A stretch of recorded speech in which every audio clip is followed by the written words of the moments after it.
Hey friends, it's me, Kerrie. I'm going to start something new called Keeping the Faith with Kerrie. Some of you might know that I don't go to church every Sunday. And some of you might think I'm a sinner for that. But, I have a lot of faith. I have a lot of faith in God and the things He's done in my life. Today is the 5-year anniversary of the day I was diagnosed with metastatic breast cancer. And there's a little bit of a story with this diagnosis, and I want to share it with you. So it was a Friday. I was at work. My friend Holly was at work as well. It was an unusual day. I'm not sure what we were doing there on a Friday, because typically I'm the only one in my department that works on a Friday. But anyways, I was having some chest pains. I thought, well, maybe I'm having a heart attack. My brother and my mom both had heart issues, so I thought, well, maybe I should go get it checked out. And Holly offered a couple of times, hey, let me take you to the doctor. Let me take you to the hospital. I was like, no, I feel better. And then all of a sudden I wouldn't feel better. And finally when she left, she was like, promise me you're going to go get yourself checked out. And I said, I promise. So about 5 minutes later, I thought, well, I'm going to go ahead and take myself to the hospital. So I drove to the hospital, and I walk in, and it is standing room only in the waiting room. Now, mind you, it was 3:30 on a Friday afternoon.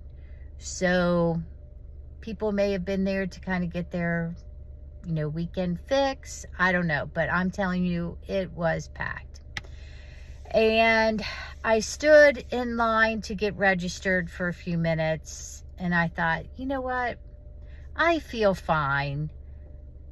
I'm going to leave.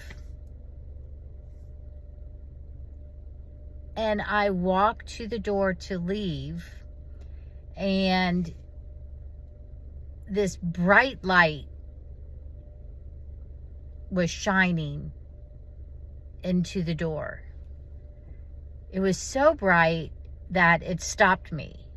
Like, I stopped because this bright light was shining through the door. And it was an overcast day like today. I don't know if y'all can see outside right now. It's pretty overcast. And so it was an overcast day like today, and this bright light was shining through the door. And so I stopped, and I went back to the counter, and I said, my name is Kerrie Benning. I'm 50 years old, and I'm having chest pains.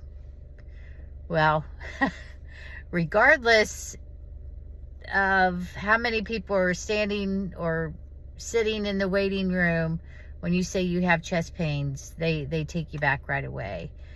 They took me back right away, did an EKG, tried to get some blood from me, which that's a different story.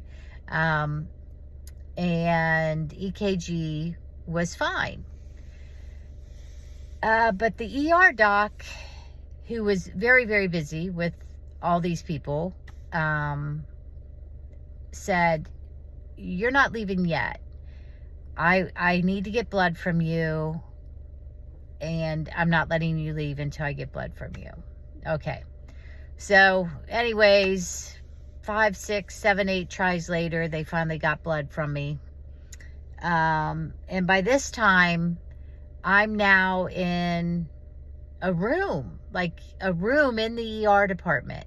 And friends, when I tell you that going to the room that they put me in, there were people laying on gurneys and people sitting in wheelchairs in the hallways. But for some reason, I got a room. And so I'm in the room. The ER doc finally comes in and he says, your blood work is showing that you might have a blood clot. so we're going to do a CAT scan on you. And I was like, oh, okay, a blood clot in my lung, he said. And I was a little concerned then. That's when I called my sister and said, hey, I know I said you didn't need to come, but you might need to come because I might have a blood clot in my lung. And so long story short, a couple hours later, they're trying to get me prepped to do the CAT scan. And my veins are really crappy. And they had to call in this nurse who was an older lady. But you could tell she had a lot of experience in, getting IVs in and getting blood from people and what have you. They ended up having to go through the vein in my neck to put the port in, I guess that's what you call it, to get the dye in when they did the CAT scan. Anyways, long story short, turns out that it was nothing wrong with my heart, but I had metastatic breast cancer. And it was in my lung, it was in my groin, and it was in my neck. I didn't really have any symptoms. What took me to the hospital that day was I thought I was having a heart attack. Now, you might say, okay, that was God. God made me feel like I was having a heart attack so that I would get to the hospital and they would find this cancer. Because folks, my oncologist told me that, Kerrie, if this had gone untreated another month, we would have been having a much different conversation than we had when I followed up with him and, got the biopsies and came up with the treatment plan. He might not have been telling me, because I was worried. My son had just graduated high school. My daughter, was just finishing 5th grade, I believe. Yeah, she was just finishing 5th grade. I was worried. I'm like, I need to at least see my daughter graduate high school. I need to see her, do these things. I need to be there for Marcus when he decides what he's going to do after high school and, all these things. And he assured me we caught it in time. But I was asymptomatic.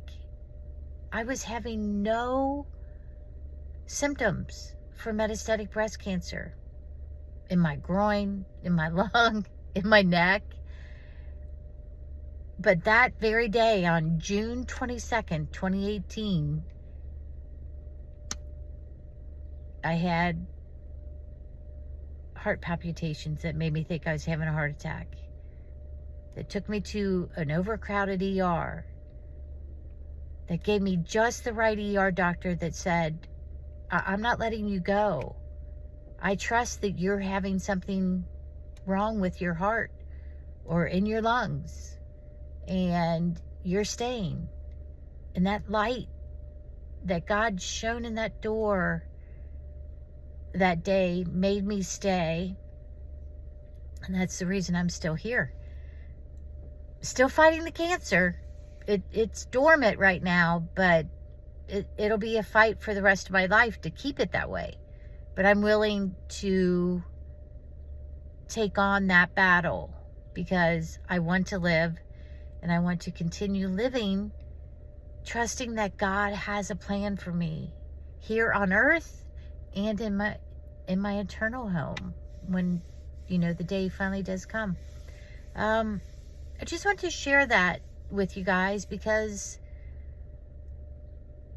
I don't know why things happen